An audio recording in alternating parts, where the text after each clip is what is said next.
Lettre aux Hébreux, chapitre 1.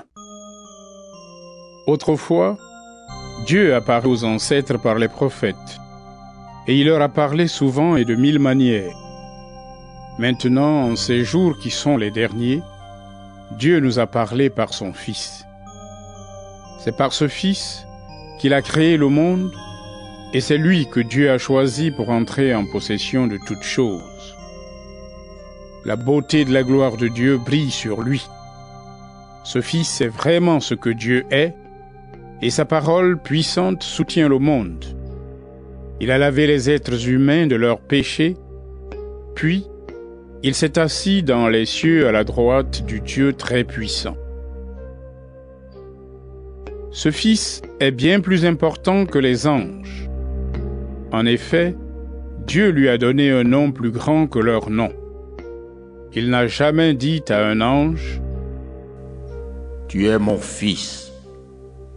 Aujourd'hui, moi, je suis devenu ton père. » Il n'a jamais dit non plus à un ange « Moi, je serai un père pour lui, et lui sera un fils pour moi. » Mais quand Dieu a envoyé son Fils premier-né dans le monde, il a dit « Tous les anges de Dieu doivent l'adorer. » Voici ce que Dieu a dit au sujet des anges. Les anges me servent comme les vents et vont aussi vite que les éclairs. Mais Dieu a dit à son Fils, « Ô Dieu, ton pouvoir de roi durera toujours. Tu gouvernes ton peuple avec justice. Tu aimes ce qui est juste. Tu détestes le mal. C'est pourquoi Dieu, ton Dieu t'a choisi pour lui, en versant sur ta tête une huile de fête. Il t'a préféré à tes amis. » Dieu a dit aussi, « Au commencement,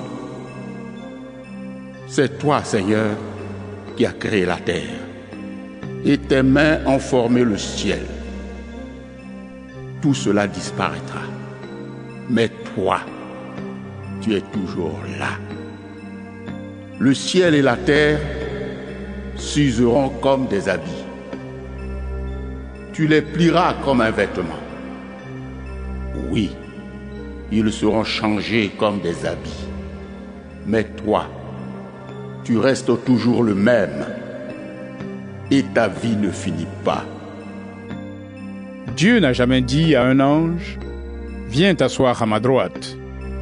Je vais mettre tes ennemis sous tes pieds. » Est-ce que les anges ne sont pas tous des esprits qui servent Dieu? Dieu les envoie en mission. Ils aident ceux qui doivent entrer en possession du salut. Hébreux chapitre 2. C'est pourquoi faisons davantage attention aux paroles que nous avons entendues. Sinon, nous allons nous tromper de chemin. La parole que Dieu a donnée par l'intermédiaire des anges a prouvé sa valeur. Certains ne l'ont pas respectée, ils n'ont pas obéi, et ils ont tous reçu la punition qu'ils méritaient. Alors nous, comment éviterons-nous la punition si nous passons à côté d'un salut si grand? Ce salut, c'est le Seigneur qui a commencé à l'annoncer. Puis, ceux qui ont entendu parler de ce salut ont continué à nous prouver sa valeur. Dieu lui-même a montré que leurs paroles étaient vraies par des signes étonnants, des faits extraordinaires et toutes sortes d'actions puissantes, et aussi en distribuant les dons de l'Esprit Saint comme il l'a voulu. Nous parlons du monde qui doit venir. Ce n'est pas aux anges que Dieu a donné le pouvoir sur ce monde. En effet, dans les livres saints, on dit plutôt ceci. « Ô Dieu, que sont les êtres humains pour que tu penses à eux? Qu'est-ce qu'ils sont pour que tu t'occupes d'eux? Tu les as placés en dessous des anges pendant quelque temps. Tu les as couverts de gloire et d'honneur. Tu as tout mis à leurs pieds, sous leur autorité. Dieu a donné aux êtres humains le pouvoir sur toute chose. Il n'a donc rien laissé en dehors de leur pouvoir. Pourtant, aujourd'hui, nous le voyons bien, les humains n'ont pas encore pouvoir sur tout. Mais qu'est-ce que nous voyons aussi? Jésus a été pendant quelque temps en dessous des anges, mais maintenant, il est couvert de gloire et d'honneur. Pourquoi? Parce qu'il a souffert et parce qu'il est mort. Et grâce à la bonté de Dieu, Jésus est mort pour tous les êtres humains. C'est Dieu qui a fait le monde, et le monde existe pour lui. Or, il a voulu qu'un grand nombre de ses enfants participent à sa gloire. Puisque c'est Jésus qui les sauve, il fallait que Dieu le rende parfait au moyen de la souffrance. Jésus purifie les humains de leurs péchés. Eh bien, celui qui rend pur et ceux qui sont devenus purs ont tous le même Père. C'est pourquoi il n'a pas honte de les appeler ses frères et ses sœurs. En effet, Jésus dit à Dieu: « J'annoncerai ton nom à mes frères et à mes sœurs. Au milieu de l'assemblée, je chanterai tes louanges. » Jésus dit aussi: « Moi, j'aurai entièrement confiance en Dieu. » Et encore: « Me voici, moi et les enfants que Dieu m'a donnés. » Ces enfants-là ont quelque chose en commun. Ce sont des êtres humains. L'esprit du mal avait le pouvoir de les faire mourir. À cause de cela, Jésus lui aussi est devenu un être humain, pour enlever sa force à l'esprit du mal en mourant lui-même. Les gens étaient comme des esclaves pendant toute leur vie, parce qu'ils avaient peur de la mort. En mourant, Jésus les a libérés. En effet, il ne vient pas aider les anges, mais il vient aider ceux qui sont de la famille d'Abraham. C'est pourquoi il devait ressembler entièrement à ses frères et à ses sœurs. Ainsi, il est devenu un grand prêtre plein de bonté et fidèle dans le service de Dieu pour obtenir le pardon des péchés du peuple. Oui, Jésus a souffert lui-même et il a été tenté. Il peut donc aider ceux qui sont tentés.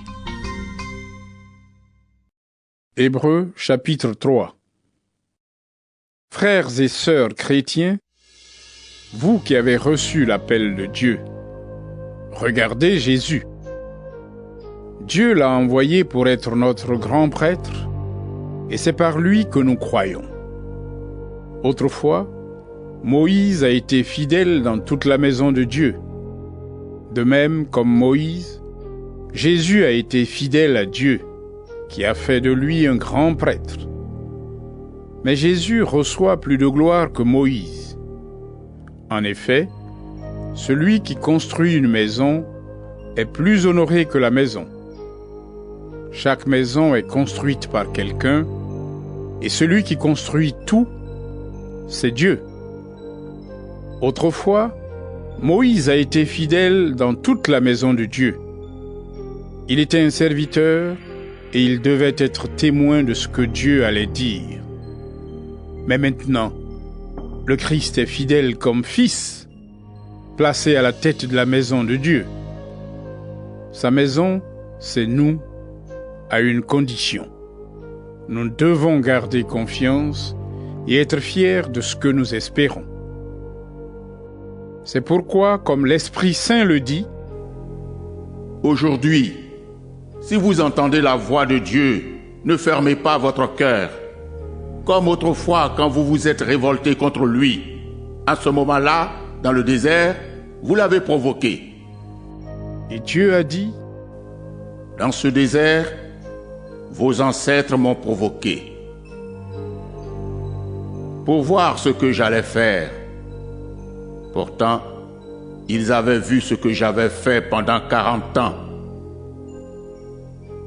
Alors, je me suis mis en colère contre ces gens-là et j'ai dit, leur cœur se trompe sans cesse. Ils ne veulent pas connaître ce que j'attends d'eux. Dans ma colère, j'ai fait ce serment. Ils n'entreront jamais dans le pays où je leur ai préparé le repos. Frères et sœurs, attention. Parmi vous, personne ne doit avoir un cœur mauvais qui ne croit pas, ni abandonner le Dieu vivant. Aujourd'hui, Dieu continue à vous appeler. Alors chaque jour, donnez-vous du courage les uns aux autres pendant que vous entendez cet appel. Ainsi le péché ne vous trompera pas, et parmi vous personne ne refusera d'obéir. Nous travaillons maintenant avec le Christ, mais à une condition. Nous devons garder solidement jusqu'à la fin la confiance que nous avions quand nous sommes devenus croyants. Les livres saints disent: Aujourd'hui, si vous entendez la voix de Dieu, ne fermez pas votre cœur comme autrefois quand vous vous êtes révoltés contre lui. Qui a entendu la voix de Dieu? Qui l'a fatigué? Ce sont tous ceux que Moïse a fait sortir d'Égypte. Dieu s'est mis en colère pendant 40 ans. Contre qui? Contre ceux qui ont péché, et ce sont les mêmes qui sont morts dans le désert. Dieu a fait ce serment. Ils n'entreront jamais dans le pays où je leur ai préparé le repos. Pour qui a-t-il fait ce serment? Pour ceux qui n'ont pas obéi. Et en effet, nous voyons ceci: ils n'ont pas pu entrer dans le repos de Dieu parce qu'ils n'ont pas cru. Hébreux chapitre 4. Mais Dieu nous l'a promis. Nous entrerons dans son repos, et cette promesse est toujours valable. Alors attention, personne parmi vous ne doit penser qu'il arrive trop tard. On nous a annoncé la bonne nouvelle comme à nos ancêtres, mais la parole qu'ils ont entendue ne leur a servi à rien. Quand ils l'ont entendue, ils ne l'ont pas reçue en croyant en elle. Nous avons cru. Nous pouvons donc entrer dans le repos de Dieu. Dieu l'a dit. Dans ma colère, j'ai fait ce serment. Ils n'entreront jamais dans le pays où je leur ai préparé le repos. Pourtant, Dieu a fini son travail depuis la création du monde. En effet, dans les livres saints, on dit au sujet du 7e jour: Et Dieu s'est reposé le 7e jour de tout son travail. Dieu en parle aussi quand il dit: Ils n'entreront jamais dans le pays où je leur ai préparé le repos. Ceux qui ont reçu la bonne nouvelle les premiers n'ont pas obéi. Alors, ils ne sont pas entrés dans le repos de Dieu. D'autres peuvent donc encore y entrer.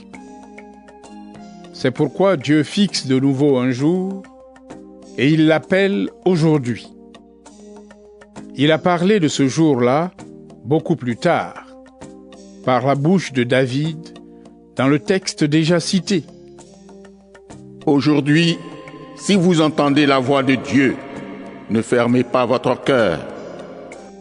Si Josué avait conduit le peuple dans le repos de Dieu, Dieu ne parlerait pas après cela d'un autre jour. Cela veut dire qu'il y a encore un repos pour le peuple de Dieu. Il ressemble au repos du 7e jour. En effet, celui qui entre dans le repos de Dieu se repose, lui aussi, de son travail, comme Dieu s'est reposé du sien. C'est pourquoi, cherchons de tout notre cœur à entrer dans ce repos. Ainsi, personne ne tombera en suivant le mauvais exemple de ceux qui n'ont pas obéi. La parole de Dieu est vivante. Elle est pleine de force. Elle coupe mieux qu'une épée qui coupe des deux côtés. La parole de Dieu entre en nous en profondeur. Elle va jusqu'au fond de notre cœur. jusqu'aux articulations et jusqu'à la moelle. Elle juge les intentions et les pensées du cœur. Rien n'est caché pour Dieu. Tout ce qu'il a fait se présente ouvertement devant ses yeux. Son regard découvre tout, et c'est à lui que nous devons rendre compte.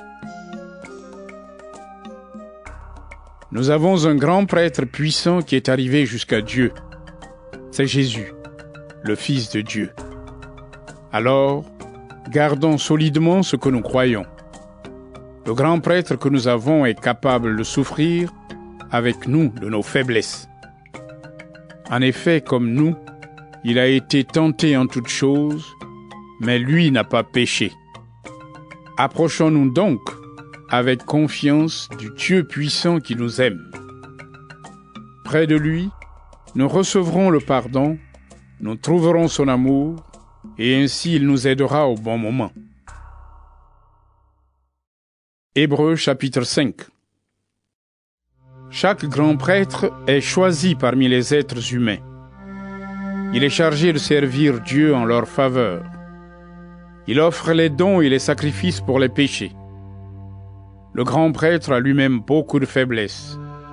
Il peut donc comprendre les ignorants et ceux qui se trompent. Parce qu'il est faible, il doit offrir des sacrifices pour les péchés, non seulement pour le peuple, mais aussi pour lui-même. Personne ne peut se donner l'honneur d'être grand prêtre. C'est Dieu qui appelle à cela, comme il a appelé Aaron. Pour le Christ, c'est pareil. Ce n'est pas lui qui s'est donné la gloire de devenir grand prêtre.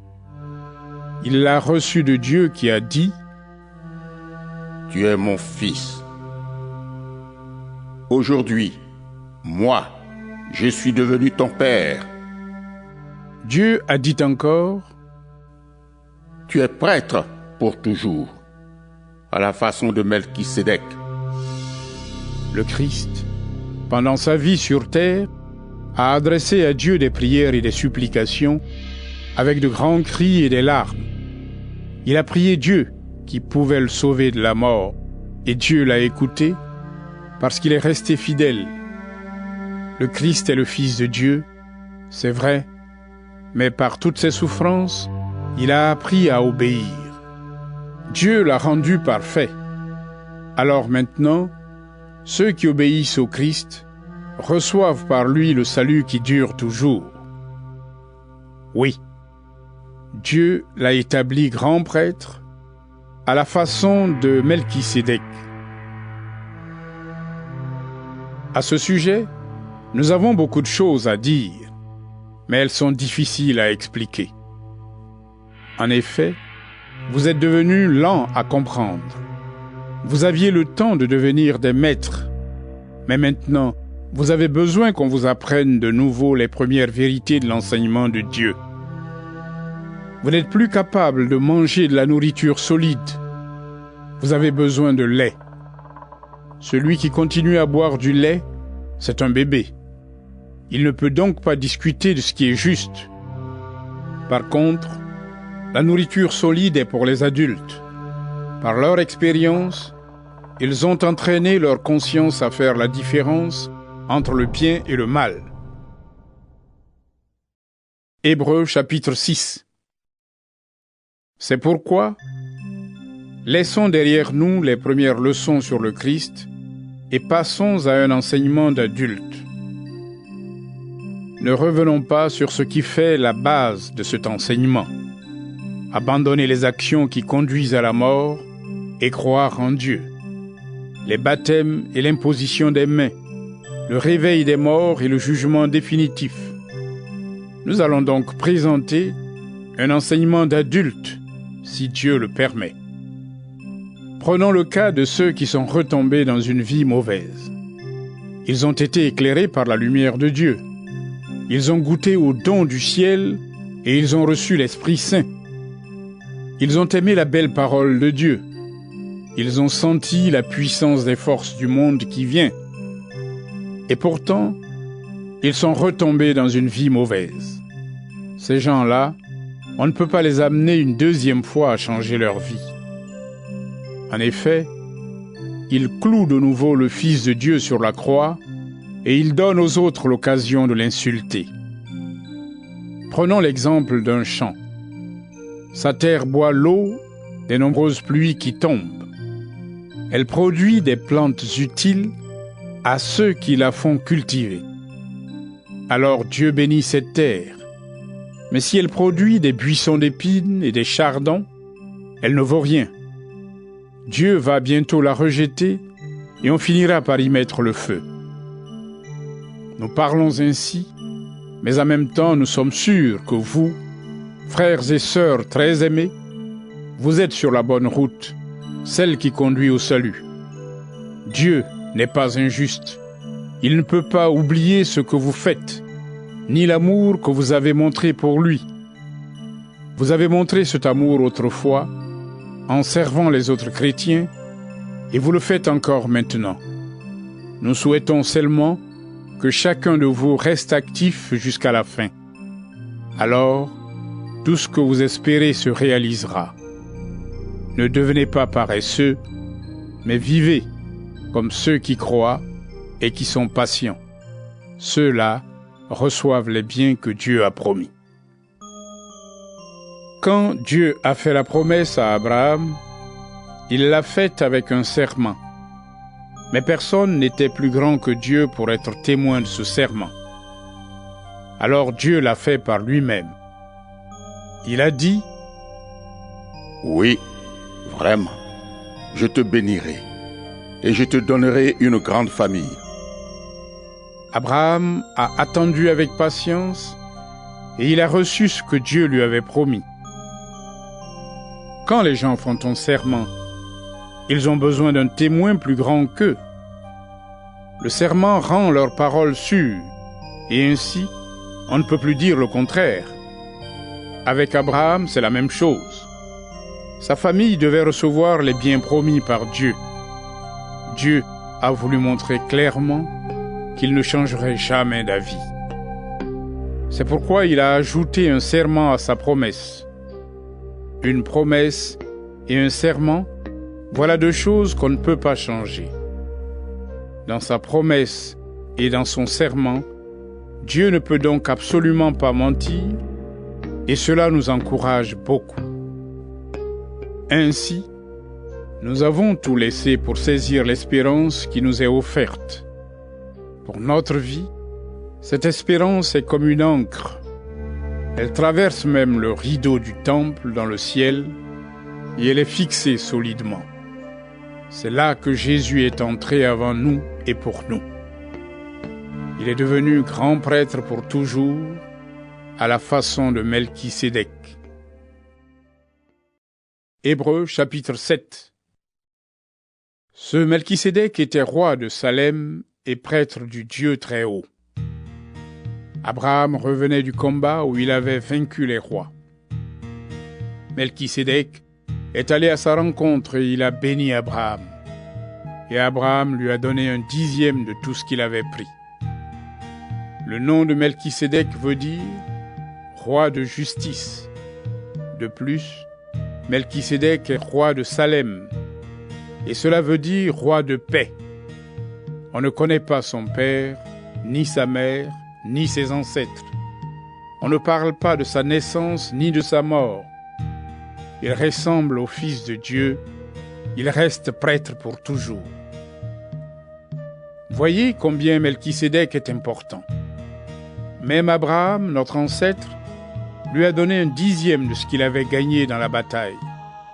La loi de Moïse commande ceci aux prêtres de la famille de Lévi. Ils doivent demander au peuple d'Israël un dixième de tout ce qu'il a. Ils le demandent au peuple, c'est-à-dire à leurs frères, qui sont pourtant de la famille d'Abraham.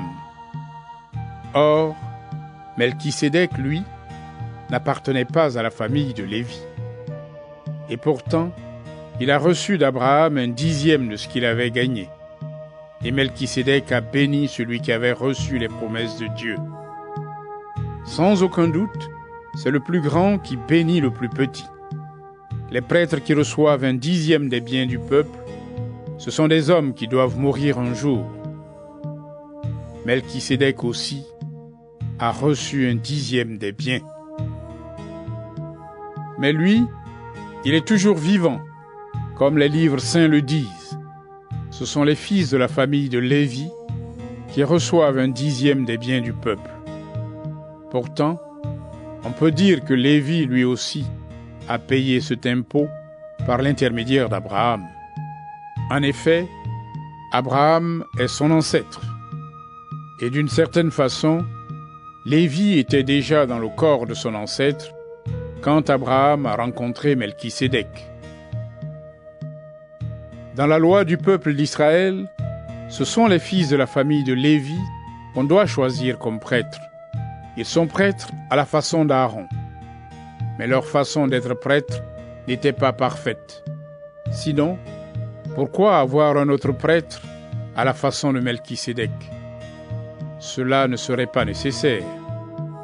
Or, si la façon d'être prêtre n'est plus la même, la loi aussi doit changer. Ces paroles sont dites au sujet de notre Seigneur. Lui, il appartient à une autre tribu. Et dans cette tribu, personne ne s'est jamais occupé du service de l'autel. Tout le monde le sait, notre Seigneur est né dans la tribu de Juda. Eh bien, Moïse n'a pas parlé de cette tribu quand il a parlé des prêtres. Voici pourquoi les choses sont encore plus claires. Un autre prêtre est venu et il ressemble à Melchisédek. Il n'est pas prêtre selon une règle et selon des commandements humains. Il est devenu prêtre par la puissance d'une vie qui ne peut pas finir. C'est vrai, les livres saints le disent. Tu es prêtre pour toujours, à la façon de Melchisédek. L'ancienne règle était imparfaite et inutile. Alors on l'a supprimée. La loi de Moïse n'a rien produit de parfait, mais une espérance meilleure nous est donnée, et par elle, nous approchons de Dieu. De plus, il y a eu un serment. Les autres sont devenus prêtres sans serment. Mais pour Jésus, Dieu a fait un serment quand il lui a dit « Le Seigneur a fait ce serment, et il ne reprendra pas sa parole. Tu es prêtre pour toujours. » C'est pourquoi, avec Jésus, nous sommes sûrs d'avoir une alliance meilleure. Il y a encore une différence. Les autres prêtres ont été très nombreux parce que la mort les empêchait de rester toujours prêtres. Mais Jésus, lui, vit pour toujours, et jamais personne d'autre ne sera prêtre à sa place. C'est pourquoi il peut sauver pour toujours ceux qui s'approchent de Dieu avec son aide. En effet, Jésus est toujours vivant, il peut donc toujours prier Dieu pour eux. Jésus est le grand prêtre qu'il nous fallait. Il est saint, innocent et sans faute. Il est séparé des pécheurs et Dieu l'a placé plus haut que tout. Jésus n'est pas comme les autres grands prêtres. Il n'a pas besoin d'offrir des sacrifices chaque jour. D'abord pour ses péchés à lui, ensuite pour ceux du peuple. Il a offert un sacrifice une fois pour toutes, en s'offrant lui-même. La loi de Moïse établit comme grand prêtre des hommes imparfaits. Mais le serment de Dieu qui vient après la loi établit comme grand prêtre le Fils devenu parfait pour toujours. Hébreux chapitre 8. Voici le point le plus important de ce que nous voulons dire. Nous avons bien un tel grand prêtre. Il s'est assis dans les cieux, à la droite du Dieu très-puissant. Il accomplit son service dans le lieu saint, c'est-à-dire dans la vraie tente. C'est le Seigneur qui l'a planté, ce n'est pas un être humain. Chaque grand prêtre est établi pour offrir des dons et des sacrifices. Jésus, lui aussi, doit donc avoir quelque chose à offrir. Si le Christ était sur la terre, il ne serait même pas prêtre. En effet, il y a ici déjà des prêtres qui offrent des dons, comme la loi de Moïse le demande. Ces prêtres servent dans le temple, mais ce qu'ils font est au service de la copie, de l'ombre, de ce qui existe en réalité dans les cieux. En effet, quand Moïse s'est mis à construire la tente, Dieu lui a dit : « Regarde, tu feras tout suivant le modèle que je t'ai montré sur la montagne. » Jésus, lui, est chargé d'un service beaucoup plus important que celui des autres prêtres. En effet, il sert d'intermédiaire pour une alliance meilleure, établie sur des promesses meilleures. La première alliance n'était pas sans défaut. Sinon, c'était inutile de la remplacer par une deuxième. Mais en fait, voici ce que Dieu reproche à son peuple. Le Seigneur dit : « Les jours viennent où je vais faire une alliance nouvelle avec le peuple d'Israël et avec le peuple de Juda. Elle ne sera pas comme l'alliance que j'ai faite avec leurs ancêtres le jour où je les ai pris par la main pour les faire sortir d'Égypte. » Le Seigneur dit encore : « Ils n'ont pas été fidèles à mon alliance. Alors, moi aussi je les ai laissés. » Le Seigneur ajoute : « Voici l'alliance que je vais faire avec le peuple d'Israël après ces jours-là. Je mettrai mes lois dans leur intelligence. Je les écrirai dans leur cœur. Je serai leur Dieu, et ils seront mon peuple. Personne n'aura plus à enseigner quelqu'un de son pays ou son frère. » En effet, on n'aura plus besoin de lui dire : « Connais le Seigneur. Tous me connaîtront. Tous, du plus petit jusqu'au plus grand. Je pardonnerai leurs fautes. Et je ne me souviendrai plus de leurs péchés. » Quand Dieu parle d'une alliance nouvelle, il rend ancienne la première alliance. Et ce qui est ancien et qui devient vieux, cela va bientôt disparaître. Hébreux chapitre 9. La première alliance avait des règles pour le culte et un lieu réservé à Dieu sur la terre. Pour cela, on avait planté une tente. Dans la première partie, appelée le lieu saint, il y avait le chandelier et la table avec les pains offerts à Dieu. Puis, derrière le deuxième rideau, c'était l'autre partie de la tente. On l'appelait le lieu très saint. Là, il y avait un autel en or pour brûler les parfums. Il y avait aussi le coffre de l'Alliance, tout couvert d'or. Ce coffre contenait un récipient en or rempli de manne et le bâton d'Aaron qui avait fleuri. De plus, il contenait les pierres où les paroles de l'Alliance étaient gravées. Au-dessus du coffre, il y avait les statues des chérubins glorieux qui indiquaient la présence de Dieu. Leurs ailes couvraient de leur ombre le couvercle du coffre. Mais ce n'est pas le moment d'entrer dans les détails. La tente se compose donc de deux parties. Les prêtres entrent tous les jours dans la première partie de la tente pour célébrer le culte. Mais seul le grand prêtre entre dans la deuxième partie de la tente et seulement une fois par an. À cet endroit, il doit apporter du sang d'animal et l'offrir à Dieu pour lui-même et pour les fautes du peuple. Voici ce que le Saint-Esprit veut montrer par là. Le chemin du lieu très saint n'est pas encore ouvert tant que la première partie de la tente existe. C'est une image pour aujourd'hui. Elle veut dire ceci: les dons et les sacrifices offerts à Dieu ne peuvent pas rendre parfait le cœur de celui qui célèbre ce culte. Ce sont seulement des règles humaines au sujet de la nourriture, de la boisson, des différents bains qui rendent purs. Ces règles étaient valables jusqu'au moment où Dieu allait changer les choses. Mais le Christ est venu comme grand prêtre pour nous accorder les biens qui sont déjà là. Il est passé par une tente plus grande et plus parfaite. Celle-ci n'a pas été faite par des mains humaines, c'est-à-dire qu'elle n'appartient pas à notre monde créé. Le Christ est entré une fois pour toutes dans le lieu saint, près de Dieu. Il n'a pas offert le sang des boucs et des jeunes taureaux, mais il a offert son sang à lui, et il nous a libérés pour toujours. Selon la coutume, on répand le sang des boucs et des taureaux et les cendres d'une vache brûlée sur ceux qui ont fait une faute.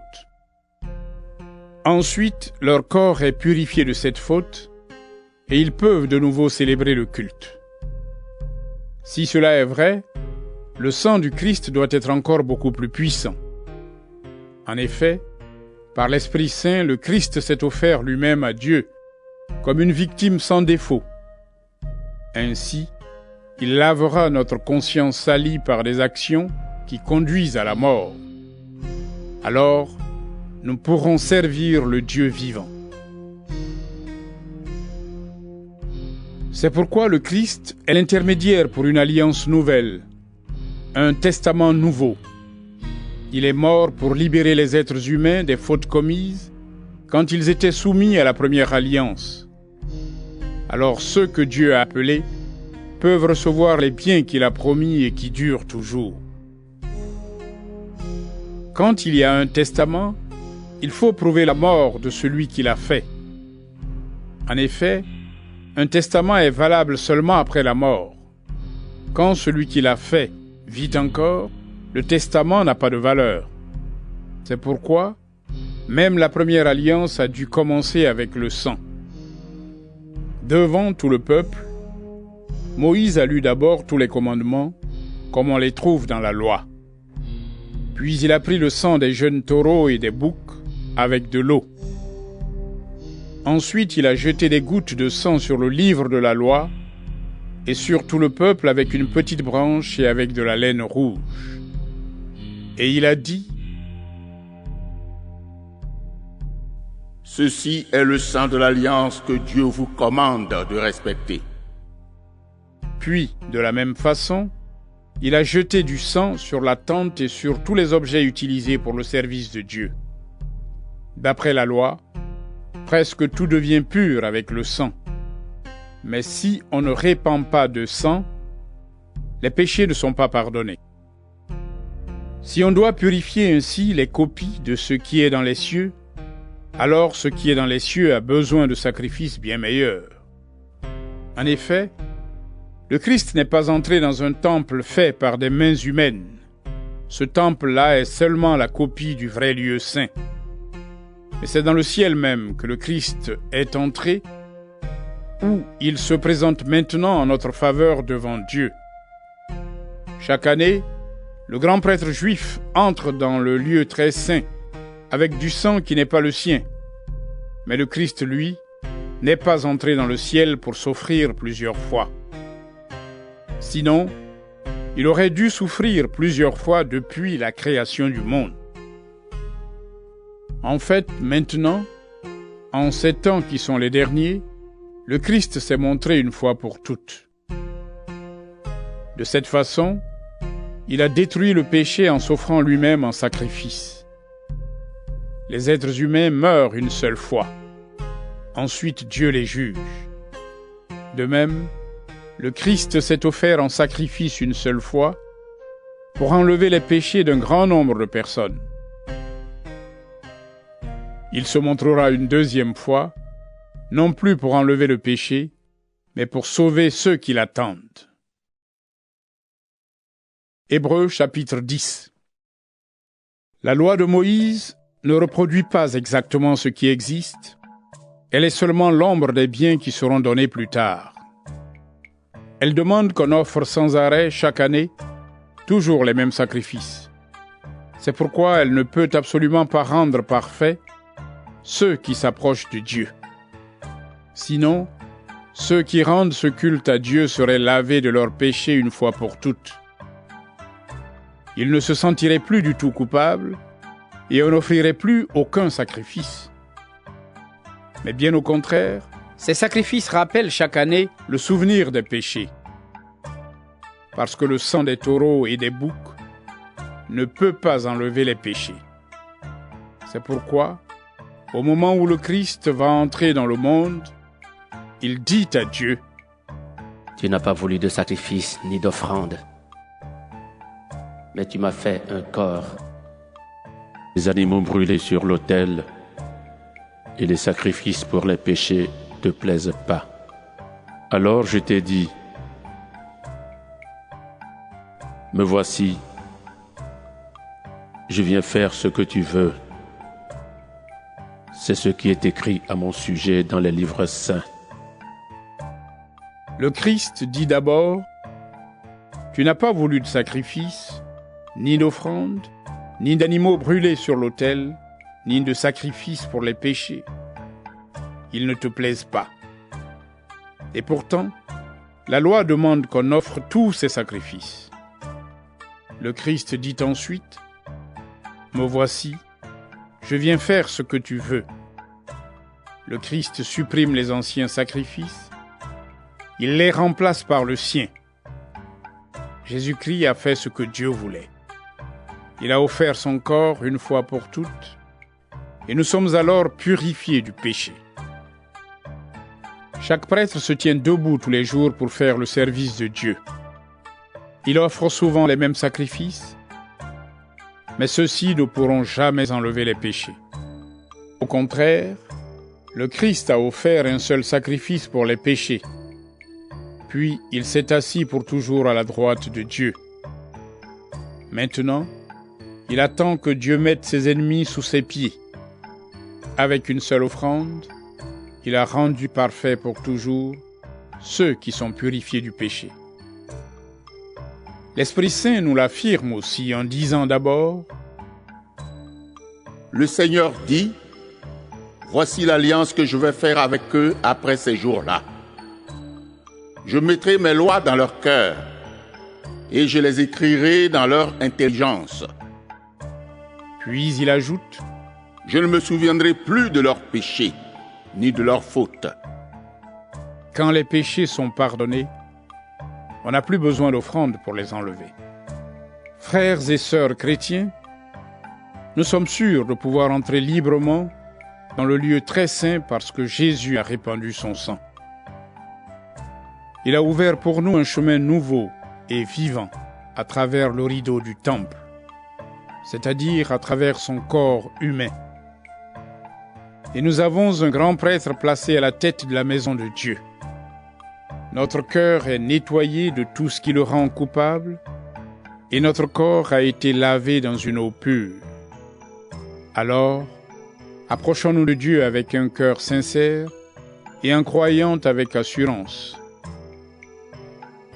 Affirmons ce que nous espérons sans nous décourager. Oui, Dieu a fait des promesses et il est fidèle. Prenons soin les uns des autres pour nous encourager à aimer et à faire le bien. N'abandonnons pas nos assemblées comme certains qui ont pris l'habitude de ne plus venir. Au contraire, aidons-nous davantage les uns les autres, puisque, vous le voyez, le jour du Seigneur est proche. Nous avons appris à connaître la vérité. Après cela, si nous péchons exprès, aucun sacrifice ne peut plus enlever les péchés. Il n'y a plus qu'à attendre en tremblant ce qui va arriver, c'est-à-dire le jugement et un feu terrible qui brûlera les ennemis de Dieu. Quand quelqu'un n'obéit pas à la loi de Moïse, 2 ou 3 témoins doivent dire s'il est coupable. Dans ce cas, on le tue sans pitié. Celui qui méprise le Fils de Dieu méritera une punition encore plus dure, n'est-ce pas? En effet, celui-là ne respecte pas le sang de l'alliance qu'il a purifié du péché. Il insulte l'Esprit Saint qui nous fait connaître la bonté de Dieu. Oui, nous connaissons celui qui a dit: À moi la vengeance. Je donnerai à chacun ce qu'il mérite. Il a dit aussi: Le Seigneur jugera son peuple. C'est terrible de tomber entre les mains du Dieu vivant. Rappelez-vous ce qui s'est passé autrefois quand vous avez reçu la lumière de Dieu. Tout de suite après, vous avez beaucoup souffert et vous avez résisté en combattant durement. Ou bien, on vous a insulté et on vous a fait souffrir devant tout le monde. Ou encore, vous avez soutenu ceux qu'on traitait de cette façon. En effet, vous avez souffert avec ceux qui étaient en prison. Vous avez accepté avec joie qu'on vous arrache vos biens, parce que vous le saviez. Vous possédiez une richesse plus grande et qui dure toujours. Alors, ne perdez pas votre confiance. Grâce à elle, vous recevrez une grande récompense. Vous avez besoin de patience pour faire ce que Dieu veut et obtenir ce qu'il promet. En effet, dans les livres saints, on lit « Encore un peu de temps, très peu de temps, et celui qui vient sera là. Il va venir bientôt. » Dieu dit « Celui qui croit en moi est juste, et par là, il aura la vie. Mais s'il retourne en arrière, je ne mettrai plus ma joie en lui. » Nous ne faisons pas partie de ceux qui retournent en arrière et qui se perdent. Nous croyons en Dieu et nous serons sauvés. Hébreux chapitre 11. Croire en Dieu, c'est une façon de posséder déjà les biens qu'on espère. C'est être persuadé que les choses qu'on ne voit pas existent vraiment. Quand on donne nos ancêtres en exemple, c'est à cause de leur foi. Nous croyons en Dieu, alors nous comprenons que sa parole a créé le monde. Ainsi, les choses qu'on voit ont été faites à partir de choses qu'on ne voit pas. Abel a cru en Dieu, alors il a offert un sacrifice meilleur que celui de Caïn. Dieu l'a dit. Abel était juste parce qu'il a cru, et Dieu lui-même a accepté ses dons. Abel est mort, et pourtant à cause de sa foi, il parle encore. Enoch a cru en Dieu, alors il a été enlevé dans les cieux pour ne pas connaître la mort. On ne pouvait plus le retrouver parce que Dieu l'avait enlevé près de lui. Les livres saints disent « Enoch a été enlevé ». Mais ils disent encore « Avant d'être enlevé, Enoch plaisait à Dieu ». On ne peut pas plaire à Dieu si on ne croit pas. Celui qui s'approche de Dieu doit croire ceci. Dieu existe et il récompense ceux qui le cherchent. Noé a cru en Dieu. Dieu lui a annoncé des événements qu'on ne voyait pas encore. Alors Noé a pris la parole de Dieu au sérieux. Il a construit un bateau pour sauver sa famille. En faisant cela, il a condamné le monde et à cause de sa foi, Dieu a reconnu que c'était un homme juste. Abraham a cru en Dieu. Alors il a répondu à son appel, il a obéi. Il est parti vers un pays que Dieu devait lui donner à posséder. Et il est parti sans savoir où il allait. Abraham a cru en Dieu, alors il est allé habiter comme un étranger dans le pays promis par Dieu. Il a habité sous des tentes avec Isaac et Jacob. Eux aussi ont reçu la même promesse qu'Abraham. Abraham attendait la ville qui a des fondations solides, et c'est Dieu qui a fait les plans de cette ville. C'est lui qui l'a construite. Sarah a cru en Dieu, alors Dieu l'a rendue capable d'avoir un enfant. Pourtant, elle était très vieille, mais elle était sûre d'une chose, Dieu tient ses promesses. C'est pourquoi un seul ancêtre, Abraham, qui allait bientôt mourir, a donné la vie à une grande famille. Les enfants de cette famille sont aussi nombreux que les étoiles du ciel ou que les grains de sable au bord de la mer, et on ne peut pas les compter. Tous ces gens sont morts en croyant en Dieu. Ils n'ont pas reçu les biens que Dieu avait promis, mais ils les ont vus et ils les ont salués de loin. Et ils ont affirmé qu'ils étaient des étrangers et des voyageurs sur la terre. En affirmant cela, ils montraient clairement qu'ils cherchaient une patrie. Ils ne pensaient pas à celle qu'ils avaient quittée. Sinon, ils avaient bien le temps de retourner chez eux. En fait, c'est une patrie meilleure qu'ils cherchaient. C'est la patrie du ciel. C'est pourquoi Dieu n'a pas honte d'être appelé leur Dieu. En effet, il leur a préparé une ville. Abraham a cru en Dieu. Mais Dieu voulait voir ce qu'Abraham allait faire, et il lui a demandé d'offrir Isaac en sacrifice. Alors Abraham a offert son fils unique. Pourtant, il avait déjà reçu les promesses de Dieu. En effet, Dieu lui avait dit, « Par Isaac, tu auras des fils qui porteront ton nom. » Mais Abraham a pensé, « Dieu a même le pouvoir de réveiller quelqu'un de la mort. » C'est pourquoi Dieu lui a rendu son fils, comme si celui-ci revenait de la mort. Isaac a cru en Dieu. Alors, il a béni Jacob et Ésaü pour des événements à venir. Jacob a cru en Dieu. Alors, au moment de mourir, il a béni tous les fils de Joseph l'un après l'autre. Et en s'appuyant sur son bâton, il a adoré Dieu. Joseph a cru en Dieu. Alors, à la fin de sa vie, il a parlé du moment où les Israélites allaient quitter l'Égypte. Et il a donné des ordres pour dire ce qu'on devait faire de son corps. Les parents de Moïse ont cru en Dieu. Alors, quand leur fils est né, ils l'ont caché pendant 3 mois. Ils ont vu que l'enfant était beau.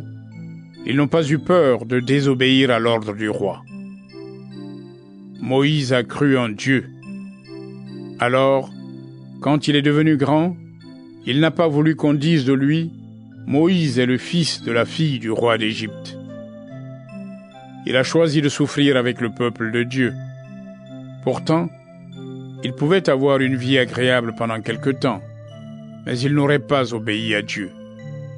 Les trésors de l'Égypte étaient grands, mais pour Moïse, recevoir des insultes comme le Messie, cela avait beaucoup plus de valeur. En effet, il regardait plus loin, vers la récompense qu'il allait recevoir. Moïse a cru en Dieu, alors il a quitté l'Égypte sans avoir peur de la colère du roi. Il est resté solide, comme s'il voyait le Dieu invisible. Moïse a cru en Dieu, alors il a fait célébrer la Pâque, il a fait répandre du sang sur les portes. Ainsi, l'ange de la mort n'a pas touché au fils aîné des Israélites. Les Israélites ont cru en Dieu, alors ils ont traversé la mer Rouge comme une terre sèche. Mais quand les Égyptiens ont essayé de passer, l'eau les a noyés. Les Israélites ont cru en Dieu. Alors ils ont fait le tour de Jéricho pendant 7 jours, et les murs de la ville sont tombés. Rahab, la prostituée, a cru en Dieu. Alors on ne l'a pas tuée avec les ennemis de Dieu, parce qu'elle avait bien accueilli les espions israélites. Qu'est-ce que je peux dire encore? Le temps va me manquer pour parler en détail de Gédéon, Barak, Samson, Jephthé, David, Samuel et des prophètes. Parce que ces hommes ont cru en Dieu, ils ont vaincu les royaumes. Ils ont fait ce qui est juste. Ils ont reçu ce que Dieu avait promis. Ils ont fermé la gueule des lions. Ils ont éteint des feux violents. Ils ont évité d'être tués par l'épée.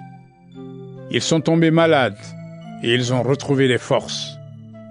Pendant les guerres, ils ont été courageux. Ils ont repoussé les armées étrangères. Des femmes ont cru en Dieu. Alors elles ont retrouvé leurs morts, parce que ceux-ci sont revenus à la vie. D'autres hommes ont été torturés, mais ils n'ont pas voulu qu'on les libère. En effet, ils préféraient revenir de la mort à une vie meilleure. D'autres ont supporté des insultes et des coups de fouet. On a attaché certains avec des chaînes et on les a mis en prison. On les a tués en leur jetant des pierres, ou bien on les a sciés en deux, ou on les a tués par l'épée. D'autres sont allés ici et là, habillés avec des peaux de mouton ou des peaux de chèvre. Il manquait de tout. On les faisait beaucoup souffrir et on les traitait vraiment mal. Pourtant, le monde n'était pas digne de ces gens-là. Ils sont allés ici et là, dans les déserts, dans les montagnes, dans les abris des rochers et dans les trous de la terre. Ils ont tous cru en Dieu. C'est pour cela qu'on les a donnés un exemple, mais ils n'ont pas reçu ce que Dieu avait promis.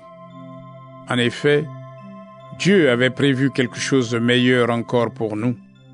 C'est pourquoi il ne devait pas devenir parfait sans nous. Hébreux chapitre 12. Cette grande foule de témoins nous entoure.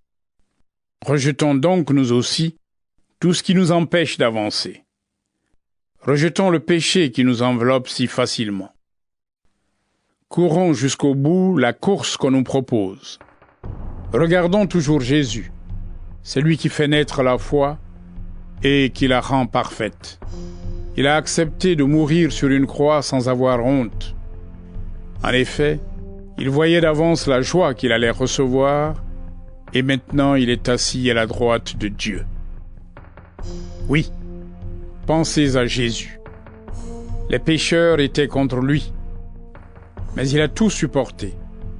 Alors ne vous laissez pas abattre par le découragement. En combattant contre le péché, vous n'avez pas encore résisté jusqu'à la mort. Vous avez oublié le conseil que Dieu vous donne comme à des fils. Mon fils, quand le Seigneur te corrige, fais attention. Ne te décourage pas quand il te fait des reproches. Le Seigneur corrige celui qu'il aime. Il frappe tous ceux qu'il reconnaît comme ses fils. C'est pour être corrigé que vous souffrez. Dieu vous traite comme ses fils. Quel est le fils que son père ne corrige pas? Si Dieu ne vous corrige pas comme tous ses enfants, vous êtes des enfants illégitimes. Vous n'êtes pas de vrais fils. Nous avons eu des pères sur cette terre. Ils nous ont corrigés et nous les respections. Alors, c'est sûr, nous devons obéir davantage à Dieu notre Père pour avoir la vie. Oui, nos pères nous corrigeaient pendant quelque temps selon leurs idées à eux. Mais Dieu, c'est pour notre bien qu'il nous corrige. Il veut nous rendre saints comme lui. Au moment où on nous corrige, cela ne fait pas plaisir. On est triste. Mais plus tard, ceux qui ont été formés de cette façon deviennent justes et trouvent ainsi la paix. C'est pourquoi, redressez vos bras fatigués et rendez plus fort vos genoux tremblants. Faites de bonnes pistes pour vos pieds. Alors, celui qui boite ne se tordra pas la cheville, au contraire, il guérira. Cherchez à vivre en paix avec tout le monde et à mener une vie qui plaît à Dieu. Sans cela, personne ne verra le Seigneur. Attention, personne ne doit refuser ce que Dieu fait pour lui. Parmi vous, aucune plante amère ne doit pousser pour troubler la communauté avec son poison. Attention, ne couchez pas avec n'importe qui. Respectez les choses saintes. Ne faites pas comme Ésaü qui, pour un seul repas, a vendu son droit de fils aîné. Plus tard, vous le savez, il a voulu recevoir la bénédiction de son père, mais il a été rejeté. Il a essayé en pleurant d'amener son père à changer d'avis, mais il n'a pas réussi. Quand vous vous êtes approché de Dieu, Vous n'êtes pas venus vers une montagne qu'on pouvait toucher. Il n'y avait pas de grand feu, pas d'obscurité, pas de nuit, pas d'orage. Vous n'avez entendu ni le son de la trompette, ni le bruit de parole. Les Israélites qui ont entendu ce bruit ont refusé d'écouter un mot de plus. Ils n'ont pas pu supporter cet ordre. Celui qui touchera la montagne, même si c'est un animal, on le tuera en lui jetant des pierres. Ce qu'on voyait était effrayant. Alors Moïse a dit : Je suis effrayé et je tremble. Mais vous, vous êtes approchés de la montagne de Sion et de la ville du Dieu vivant. C'est la Jérusalem du ciel où des millions d'anges sont en fête. Vous vous êtes approchés de l'assemblée des premiers-nés de Dieu, qui ont leur nom écrit dans les cieux. Vous vous êtes approchés de Dieu, qui juge le monde entier. Vous vous êtes approchés des personnes justes, qui sont devenues parfaites. Vous vous êtes approchés de Jésus, qui a répandu son sang pour nous rendre purs. Il est l'intermédiaire d'une alliance nouvelle que Dieu a faite avec nous, et son sang est plus puissant que celui d'Abel. Attention, ne refusez pas d'écouter celui qui vous parle. Sur la terre, Moïse a averti les Israélites, mais ils ont refusé de l'écouter, et ils n'ont pas échappé à la punition. Nous, c'est du ciel que Dieu nous parle. Si nous lui tournons le dos, nous serons punis, c'est sûr. Autrefois, la voix de Dieu a fait trembler la terre. Aujourd'hui, Dieu nous fait cette promesse. Encore une fois, je ferai trembler non seulement la terre, mais aussi le ciel. Les mots, encore une fois, annoncent ceci. Les choses créées qui peuvent être bouleversées disparaîtront. Ainsi, les choses qui ne peuvent pas être bouleversées continueront à exister. Nous recevons un royaume qui ne peut pas changer. Alors, remercions Dieu et servons-le d'une façon qui lui plaise, avec confiance et respect. Oui, notre Dieu est un feu qui détruit. Hébreux chapitre 13. Continuez à vous aimer comme des frères et sœurs chrétiens. N'oubliez pas de bien recevoir ceux qui viennent chez vous. Quelques-uns, en faisant cela, ont reçu des anges sans le savoir. Pensez aux prisonniers, comme si vous étiez en prison avec eux. Pensez à ceux qu'on torture, comme si c'était vous qu'on torturait. Tous doivent respecter le mariage. Mari et femme doivent rester fidèles l'un à l'autre. Dieu jugera ceux qui couchent avec n'importe qui et ceux qui sont adultères. Ne soyez pas attachés à l'argent. Soyez contents de ce que vous avez. En effet, Dieu lui-même a dit : Non, je ne te laisserai pas. Je ne t'abandonnerai pas. Alors nous pouvons dire avec confiance : Le Seigneur vient à mon secours. Je n'aurai pas peur. Aucun être humain ne peut me faire de mal. Souvenez-vous de vos anciens responsables qui vous ont annoncé la parole de Dieu. Regardez comment ils ont fini leur vie et imitez leur foi. Jésus-Christ est le même, hier, aujourd'hui et pour toujours. Ne vous laissez pas tromper par toutes sortes d'enseignements bizarres. Si c'est la bonté de Dieu qui nous encourage, c'est bien.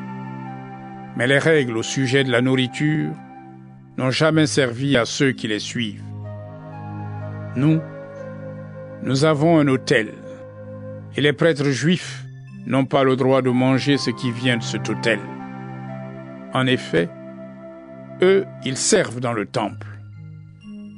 Là, le grand prêtre juif apporte le sang des animaux dans le lieu très saint pour enlever les péchés, et les corps de ces animaux sont brûlés en dehors du camp. C'est pourquoi Jésus, lui aussi, est mort en dehors de Jérusalem, pour purifier le peuple de ses péchés avec son sang à lui. Sortons donc à sa rencontre en dehors du camp, en supportant les mêmes insultes que lui. Sur la terre, nous habitons une ville qui ne durera pas toujours, mais nous cherchons la ville qui existera plus tard. Par Jésus, offrons sans cesse à Dieu un sacrifice de louange, c'est-à-dire des chants qui le reconnaissent comme Seigneur. N'oubliez pas de faire le bien et de partager ce que vous avez. Voilà les sacrifices qui plaisent à Dieu. Obéissez à vos responsables et soyez leur soumis. Ils veillent sur vous parce qu'ils devront rendre des comptes à Dieu. Alors, si vous obéissez, ils feront leur travail avec joie. Sinon, ils le feront en se plaignant et vous n'y gagnerez rien. Priez pour nous. Nous sommes sûrs que nous n'avons rien à nous reprocher. En effet, nous cherchons toujours à bien faire. Je vous le demande avec force, priez pour que je revienne plus vite parmi vous. C'est Dieu qui nous donne la paix. Il a fait remonter de chez les morts notre Seigneur Jésus, qui est le grand berger des moutons. Et le sang de son sacrifice nous a obtenu une alliance qui dure toujours. Que ce Dieu vous rende capable d'agir toujours bien pour faire ce qu'il veut. Qu'il accomplisse en nous par Jésus-Christ ce qui lui plaît. Gloire à Jésus-Christ pour toujours. Amen. Frères et sœurs, je vous le demande, écoutez avec patience ces paroles d'encouragement. En effet, ma lettre n'est pas très longue. Voici une nouvelle. Notre frère Timothée a été libéré. S'il arrive assez vite, j'irai vous voir avec lui. Saluez tous vos responsables et tous les chrétiens. Ceux d'Italie vous saluent. Que l'amour de Dieu soit avec vous tous.